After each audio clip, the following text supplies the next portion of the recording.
आगे बढ़ो।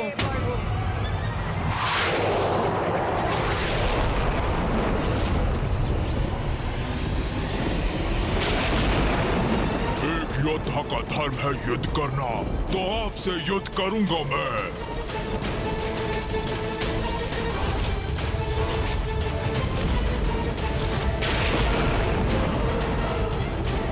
उचित किया तुमने रुरु। हाँ, इसके हाथ बांध दिए तुमने।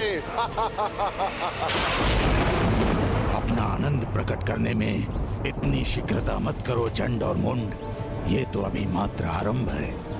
इस युद्ध का अंत अभी शेष है। उचित क्या महाबली रूरू ने बंधन में बांध दिया इस देवी को। असुर महायोद्धा रूरू की जय। असुर समुदाय की जय।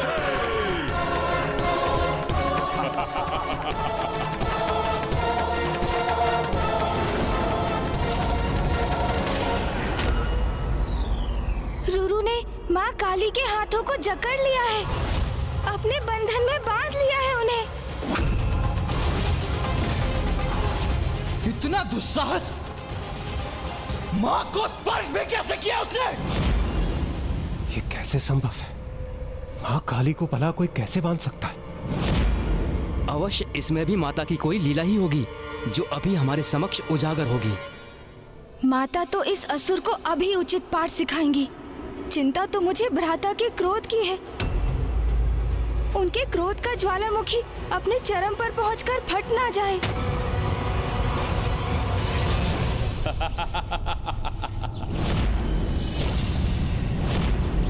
देखा तुमने? भली बात देख लो देवी कौशिकी, किस प्रकार मेरे असुर योद्धा ने तुम्हारी देवी काली को बांध दिया। क्योंकि इसके पश्चात तुम्हारे साथ भी हम ऐसा ही करने वाले हैं।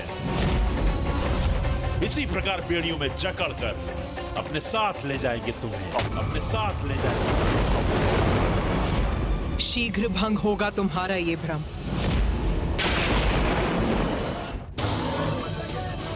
क्या था जो देव नहीं कर पाए? क्या थी उनकी लाचारी? क्यों उनकी लाज बचाने जागी उनके अंदर की नारी? देखिए नारी शक्ति का अवतार। जाओ सैनिकों!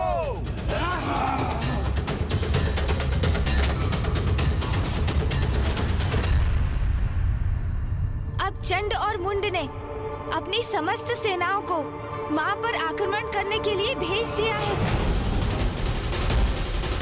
मैं यहाँ खड़े रहकर ये सब होते हुए नहीं देख सकता। मैं अभी जाकर उस असुर सेना का विनाश कर दूंगा।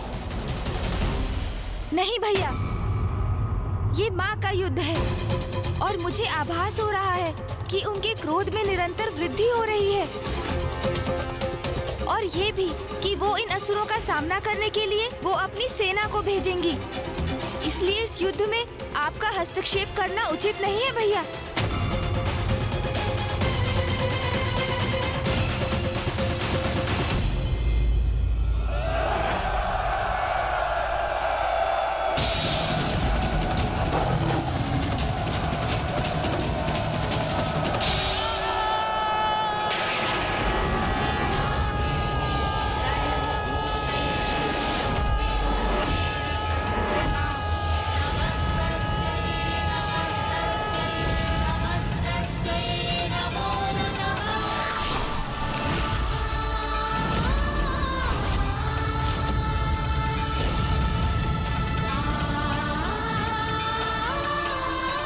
अरे ये प्रेत और पिशाच कहां से उत्पन्न हो गए?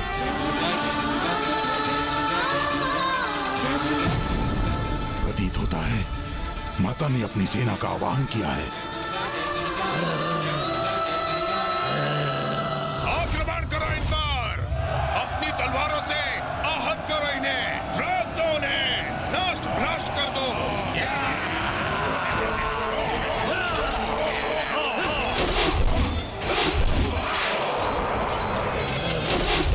आक्रमण करो!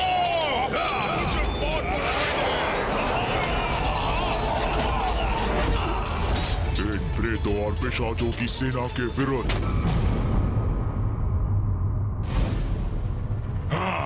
अभी मेरा अंत नहीं हुआ है, इसलिए युद्ध अभी शेष है।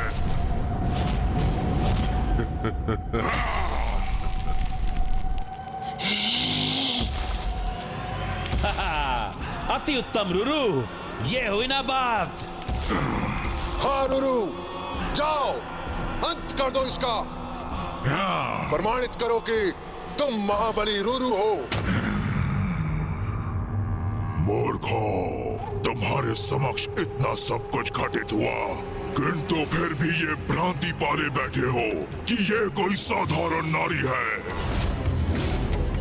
सत्य नकार रहे हो तुम और अपनी मूर्खता के कारण मेरी बलि चढ़ा रहे हो। मैं इस देवी शक्ति से परिचित हूँ, ज्ञात है मुझे जगत जननी है ये, किंतु भीरू नहीं हूँ मैं। इस युद्ध का परिणाम ज्ञात होने पर भी एक योद्धा का कर्तव्य निभाऊंगा मैं। अपने अंतिम श्वास तक युद्ध करूंगा इनसे।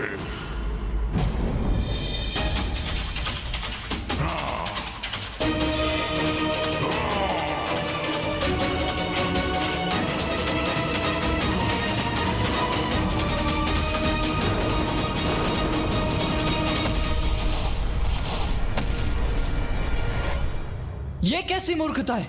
उस असुर को मां की शक्ति, उनकी दिव्यता का भान है, तब भी वो उनकी शरण में जाने के स्थान पर उनसे युद्ध करने जा रहा है। यही तो आसुरी प्रवृत्ति है भैया। मूढ़मती असुर क्रोध और अहंकार के वश में आकर अपना विवेक खो बैठते हैं, फिर वो उचित और अनुचित का भेद भूल जाते हैं। जैसे रूरू सब कुछ ज्ञात होने पर भी एक मिथ्या कर्तव्य निष्ठा के भाव से प्रेरित होकर माँ से युद्ध कर रहा है और उन्हें पराजित करने की मूर्खता भरी चेष्टा कर रहा है वो। और उसका यह दुस्साहस उसके विनाश का कारण अवश्य बनेगा।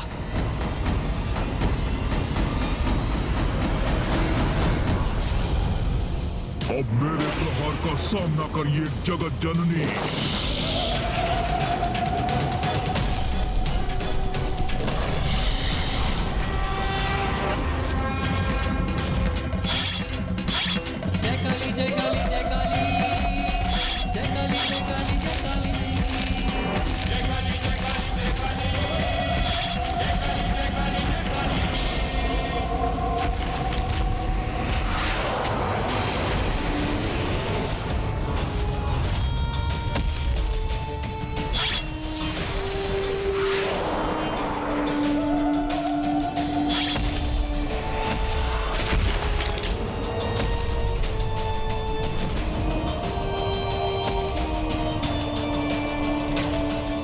ये तो रूरू पर हावी हो रही है। हाँ भ्रातामुंड, अद्भुत है जगत जननी का युद्ध कौशल। वो तो जैसे रूरू के साथ युद्ध नहीं, क्रीड़ा कर रही हैं।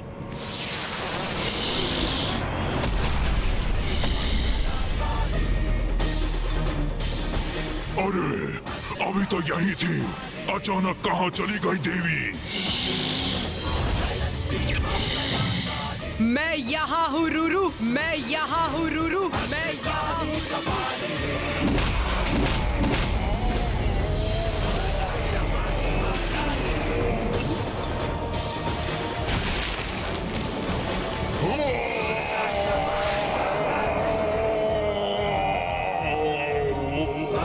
देवी वहाँ है, वहाँ ऊपर।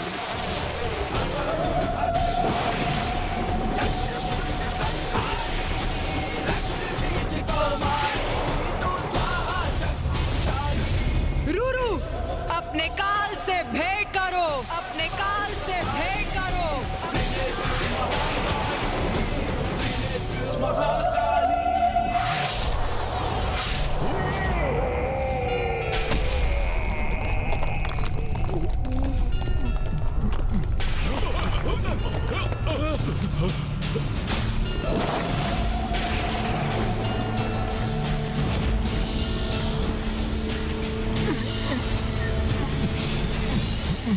मुझे क्षमा करे जगत जननी, मैं ये युद्ध करने के लिए विवश था।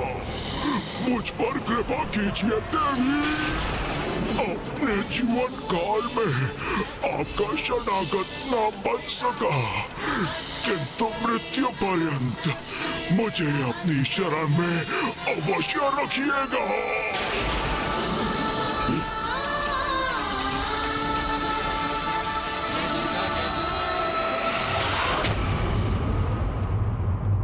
ये इस नारी ने वध कर दिया रूरू का।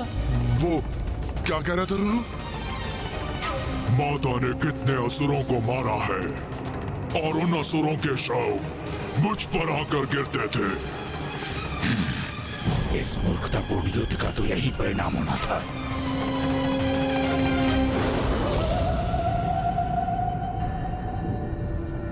भ्राता चंड, ये तो वास्तव में बहुत शक्तिशाली है। क्या करेंगे अब हम?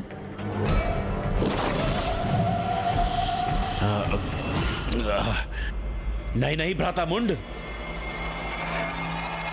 भयभीत नहीं होंगे हम। हमें अपने प्रायोजन पर स्थिर रहना होगा। अपने आत्मविश्वास को भंग नहीं होने देना है। हमारी शक्तियों के समक्ष कोई नारी नहीं टिक सकती, और वैसे भी कोई शक्ति नहीं है, ये माया है, और माया का प्रयोग कर रही है। शक्ति है या माया?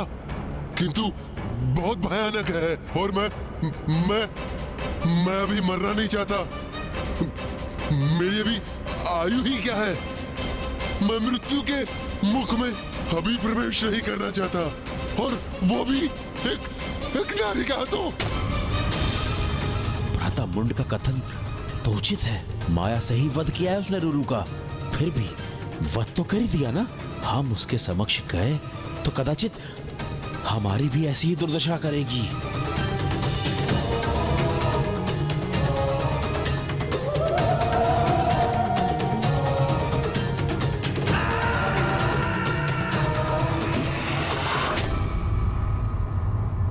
महेश पौंड्र, महेश पौंड्र, क्या हुआ? ये तुम मुझे देखकर मुंह क्यों घुमा रहे हो? क्योंकि मैं भली भांति जानता हूँ कि तुम मुझसे क्या करवाना चाहते हो। क्या करवाना चाहता हूँ? अर्थात ये कि तुम चाहते हो कि मैं देवी के साथ युद्ध करूं, किंतु मैं ऐसा कदापि नहीं करूंगा। क्यों नहीं करोगे युद्ध? ये हमारा आदेश है तुम्हें। आदेश दिया है तो क्या हो गया? मैं तुम्हारे आदेश का पालन नहीं करूंगा। जाओ, नहीं करूंगा मैं युद्ध। यही निर्णय है तुम्हारा? तब तो मैं तुम्हें भीषण दंड दूंगा। अवश्य दंड देना, मुझे उससे कोई समस्या नहीं है। मैं तुमसे युद्ध करने के लिए प्रस्तुत हूं, और तुमसे ही क्यों, मैं अकेला तुम दोनों को पराजित कर सकता हूं। अच्छा, तो असुर महानायक शुंभ को दिया हुआ वचन भूल गए तुम? उस वचन को नहीं निभाओगे? वही वचन तो तुमने भी दिया था ना उन्हें। तो जाओ, स्वयं ही युद्ध कर लो। मैं तुम्हें जगत जननी द्वारा प्रताड़ित होते हुए देखने का आनंद अवश्य लूंगा।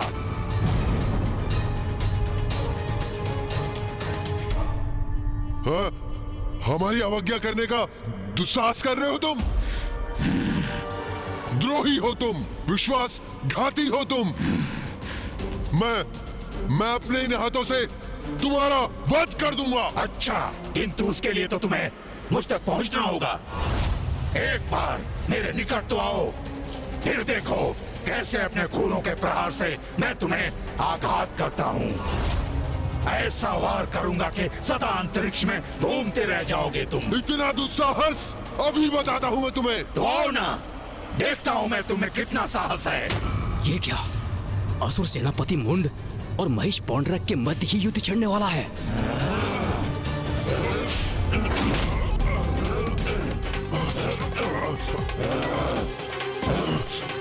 रुक जाओ, रुक जाओ, रुक जाओ दोनों।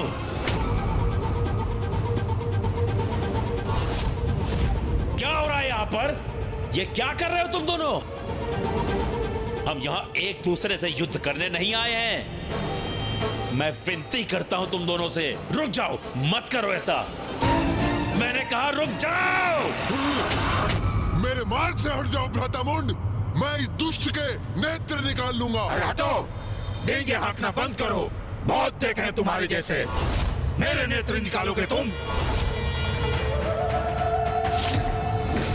उसके पूर्व ही मैं अपने सिंहों को तुम्हारे उदर के आर पार कर दूंगा। शांत हो जाओ, शांत हो जाओ। भ्राता चंड, आप इतने व्याकुल क्यों हो रहे हैं? भ्राता मुंड, आप दोनों एक दूसरे पर टूट पड़ेंगे तो व्याकुल नहीं होऊंगा मैं। उचित है, उचित है। कुछ भी उचित नहीं है। क्या उचित है? देखो देवी को, भूखी प्रतीत हो रही है वो। रक्तपान करेंगी वो, सबका रक्तपान। ये ज्ञात है मुझे, तभी शांत होंगी वो। अरे मुझे तो कुछ कहने दीजिए, मेरे विचारों का क्रम मत भंग कीजिए। सुनिए, एक अत्यंत उत्तम उपाय है मेरे पास। अवश्य बनाओ उत्तम योजना, बस उसमें मैं ना हूं। हम सभी हैं उसमें। अब संतुष्ट हैं आप? अब मेरी बात ध्यान से सुनो। हम अकेले उस नारी से युद्ध नहीं करेंगे। जो भी करेंगे एक साथ करेंगे, एकजुट होकर करेंगे। यदि वो अपनी माया का प्रयोग कर हमारे योद्धाओं का वध कर रही है, तो हम भी अपनी शक्तियों को एकत्र कर उनका प्रयोग उस पर करेंगे और उस पर टूट पड़ेंगे। अपनी शक्ति एकत्र करेंगे, परंतु कैसे? जो भी है, मुझे तो ये योजना तनिक भी नहीं भा रही है। भ्राता महेश पुंद्र, सुनिए, मुझे ज्ञात है महिष बुद्धि है, किंतु अपनी स्थूल बुद्धि को थोड़ा क्रियान्वित कीजिए। थोड़ा सोचने का प्रयास कीजिए। विचार करिए कि यदि आपने इस नारी के साथ यहां युद्ध नहीं किया, तो वापस लौटने पर असुर महानायक शुंभ वो आपको कदापि जीवित नहीं छोड़ेंगे। उनकी स्तंभन शक्ति स्मरण है ना आपको? सूखे पत्ते के समान फड़फड़ाते हुए, रक्त की उल्टियां करते हुए मृत्यु होगी आपकी। ये मूर्ख तो उचित कह रहा है। देवी से युद्ध करने के अतिरिक्त और कोई विकल्प नहीं है मेरे पास, और अहंकारी शुंभ से मृत्यु प्राप्त करूं, उससे तो अधिक उचित है कि जगत जननी ही मेरा वध करे। उचित है फिर, मैं युद्ध के लिए प्रस्तुत हूं। किंतु तुम दोनों भ्राता युद्ध करने के लिए अधिक उत्सुक नहीं प्रतीत हो रहे हो मुझे। नहीं नहीं, ये संशय कहां से उत्पन्न हो गया आपके मन में? हम दोनों भी युद्ध करेंगे, अवश्य करेंगे। हम सब एकजुट होकर उसे चारों ओर से घेर लेंगे और एक साथ उस पर प्रहार करेंगे, उस पर आक्रमण करेंगे। क्या हुआ? संपन्न हो गई तुम्हारी यंत्रणा? तो क्या निर्णय लिया है तुमने? अब मुझसे अपना वध कराने आगे कौन आ रहा है? बस, बहुत बोल लिया तुमने। रूरू का वध अवश्य कर लिया तुमने, किंतु अब देखना किस प्रकार तुम्हें तुम्हारी मृत्यु प्राप्त होगी।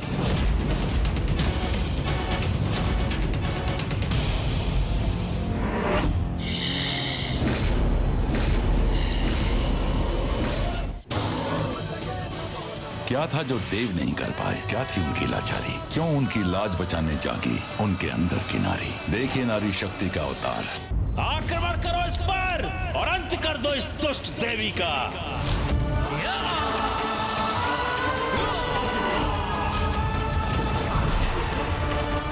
मुझे क्षमा करें जगत जननी, मैं ये युद्ध करने के लिए विवश हूँ।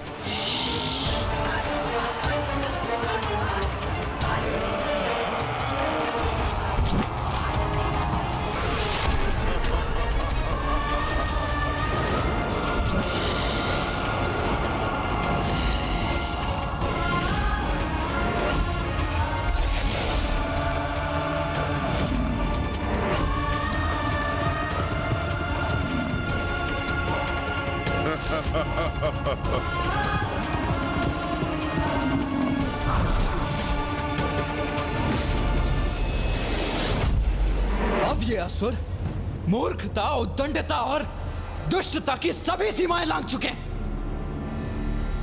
स्वयं को सेनापति कहते हैं ये चंड और मुंड, और ऐसी छलयुक्त है उनकी रणनीति, उनका नेतृत्व।